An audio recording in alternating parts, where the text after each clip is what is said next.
In other words, Toisin sanoen, it is eternal because it does not change. se on iankaikkinen, koska se ei muutu. If you change it, that is something else. Jos muutat, se on jotakin muuta.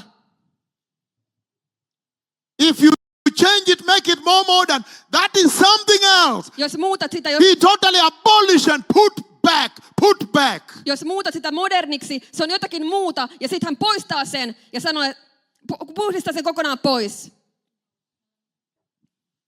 This is not a joke. Tämä ei ole vitsi. The devil is not outside the church. The devil has come inside the church and at the pulpit. Paholainen ei ole seurakunnan ulkopuolella, vaan hän on tullut sisälle seurakuntaan ja saarnastuoliin.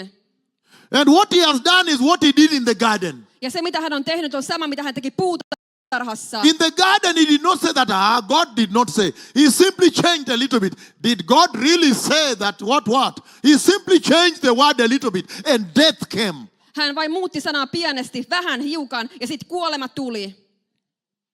He has come to the house and changed the word, my Lord, Hän on tullut to make it more tolerable, more convenient for modernism. Hän on tullut Herran huoneeseen ja muuttanut sen sanan niin, että se soveltuu enemmän tämmöiseen modernismiin.